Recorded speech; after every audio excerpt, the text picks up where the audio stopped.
Hi everybody, hope you are all well. Welcome back. It's a bit of a warm one today, so excuse the slightly moist brow. Over the past 7 months we have been using this new caravan, and we've been asked quite a few times now through various comments on our channel, what's broken on your caravan, what doesn't work, what don't you like, what are the issues you've had with it. And I thought, well, we were always going to address what's wrong with the caravan, what's right with the caravan, and things we don't like with the caravan. And now seems to be a good time to address some of those points. So whilst we were away last weekend, Angela and I sat down over a nice bottle of wine and we created this list.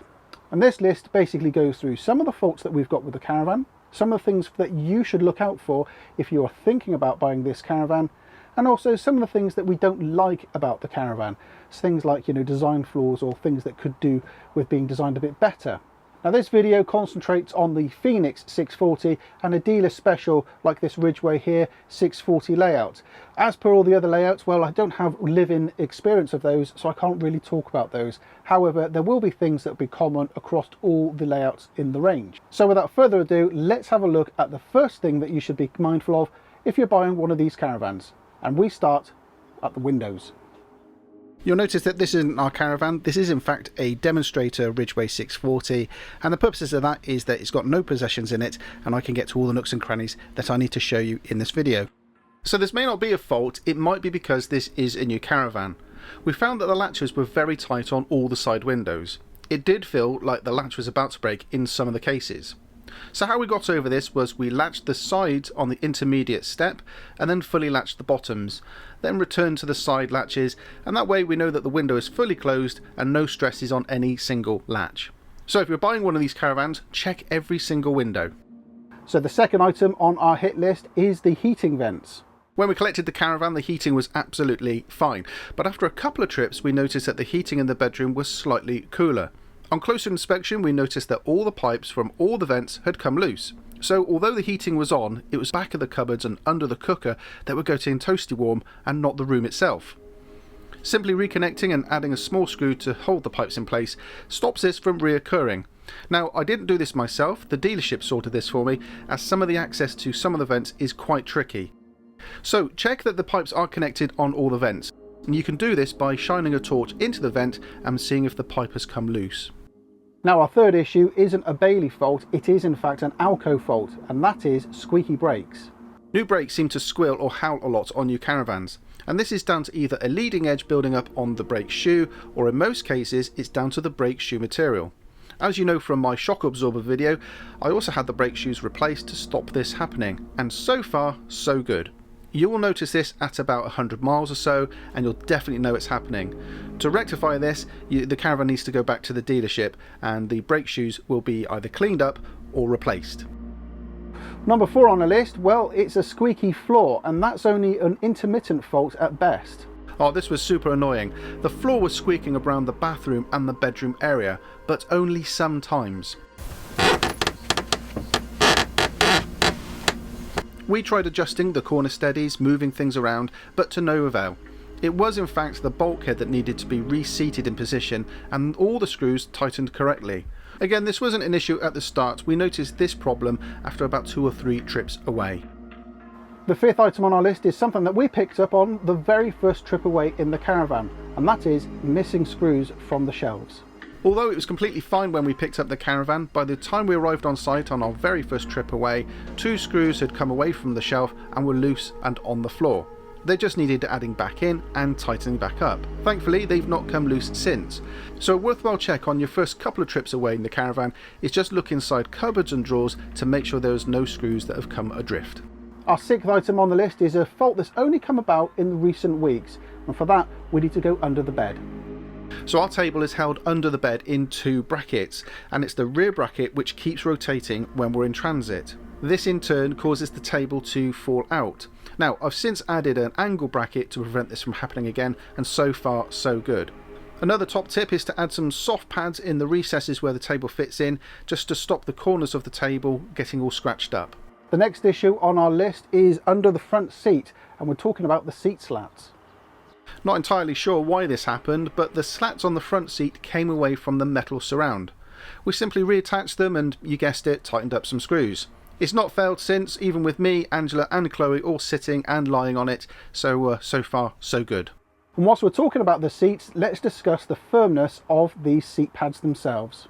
Yeah, I won't lie, it was a concern of mine right at the beginning, but over the course of the last few months the seat foam has loosened up quite a lot. In fact, the seats are now really cosy. So if you're picking up one of these Caravans, be aware that the seats will be rock hard, but they will soften up over time. If we're talking about things which are rock hard, there is no escaping it, we need to discuss the bed. So to help you understand, here's a visual representation on how hard the mattress is. Being a foam mattress, it also sags and sinks in the middle when being used, meaning that when you get out of bed you have to roll uphill. Now, we've already spoken to our friends at Duvelet with a view to buying and replacing the mattress. I just need to supply some dimensions and get a quote. This will be covered in a future video as to how and why we are replacing the mattress. And finally, our last issue is outside the Caravan, and we need to go and have a look at the awning rail. At the front and the rear of the Caravan there are two joins in the awning rail. Now, when we collected our Caravan, the rear join had a lot of sealant, which stopped the awning going on the rail properly. It's not something that would be caught on a PDI check unless someone tried to run an awning through the channel. So on your first trip away, and before you put the awning into the channel, just run the awning skirt or some fabric through the channel just to make sure it's nice and clear. So that is all the issues that we've had with the Caravan. You may think to yourself, I've had an issue with the jockey wheel. Well, yes, that did break on me, but I was always going to upgrade that jockey wheel anyway for one that had a rubber wheel. And people are mentioning on our last video that our motor mover is broken. Well, I can confirm for you today that that is actually user error why that failed. You see, I turned it off too soon. So it's down to me and my own silliness. But other than that, those are all the issues that we've had with the Caravan. Now, moving on, there are some design flaws here in the Caravan which we've only picked up on since we've been using and living in the Caravan. And to start with, we need to look at the kitchen area. Now, one of the biggest selling points of this Caravan was the kitchen. However, when you do use the kitchen area, you realise that the fridge door opens the wrong way round. I know why they've done it, and that's to get the fridge into a tighter space, but the door opens away from the bathroom, meaning that if you want to get in the fridge, you need to reverse yourself into the bathroom to get into the back of the icebox. And if the bathroom door is shut, well, forget it, you just can't get in the fridge. Now, something that's always bugged me, and it didn't really become too much of an issue until last week, is the electric hookup point on the outside of the Caravan. You see, for some reason, I cannot understand the reason why, but the electric hookup point is on this side of the Caravan. I can't see why it can't be over that side of the Caravan where all the other services are. It wouldn't be too difficult to run a little bit of cable around the perimeter of the Caravan, inside underneath the lockers, and put the external hookup point that side where all the other services are. We mentioned earlier on in the issues that we had an issue with the awning rail full up with sealant. Something to consider though is that the front marker lights on the Caravan actually stick out quite a fair way, and that means that if you're putting an awning on from the front, it's quite likely you're going to catch the awning on that front marker light. So if you are putting an awning up, feed it from the rear and you shouldn't have any problems. The only problem is that you have a tighter curve at the back, so it can be a bit more of a struggle to push it onto the rail to begin with. Just watched this video back a couple of times and it's coming across a bit doom and gloom, and that's not the purpose of the video. You know, the purpose of the video is to show you some of the issues that we've had, and also if you were thinking about buying one of these Caravans, this layout, you know, keep an eye on some issues which may appear over a few trips away. Now, the issues that we've had, I think there are 3 issues that we've had, and those are things that I can't or won't do myself. Instead, send it back to the dealership for them to resolve it for me. And that is the squeaky floor, the squeaky brakes, and the heating ducts.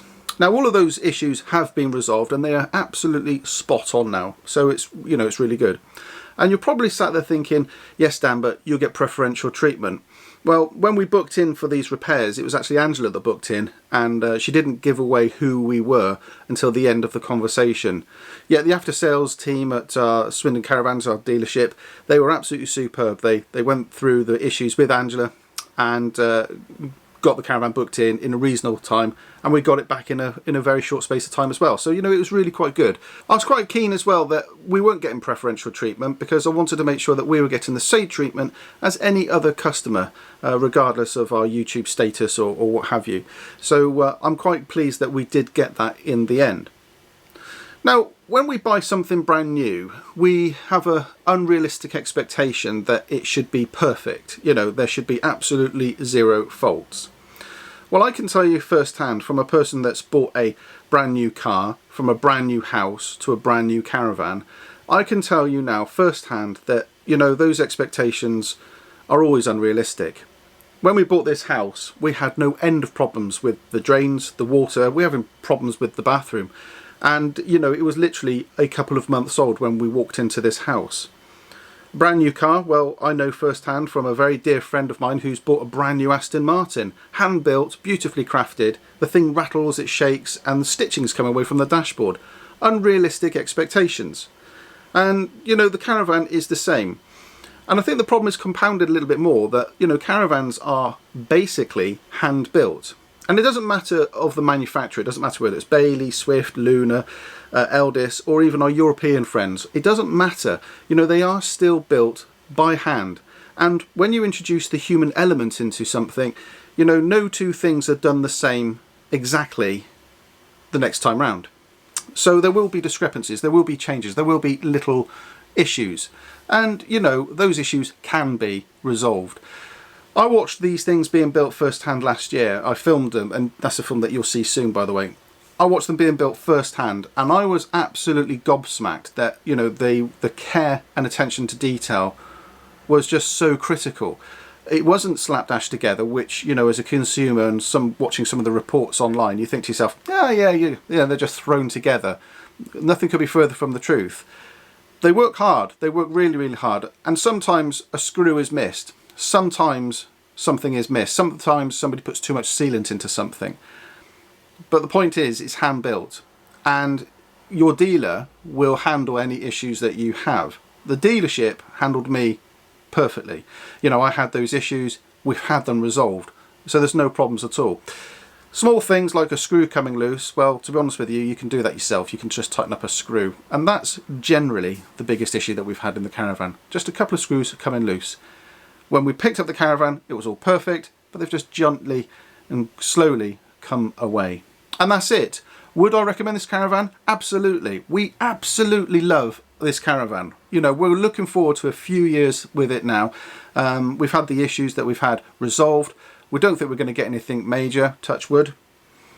And, you know, we're really going to look forward to using this caravan now throughout the rest of the year, this year, and, you know, further on into the future as well, which is going to be really, really good.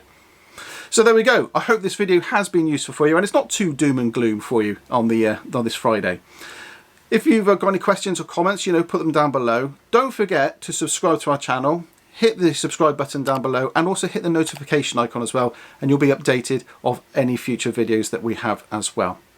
So that's it from me today. Thanks for watching, and sorry for this break in at the end of the video. Thanks again. See you soon. Bye bye now.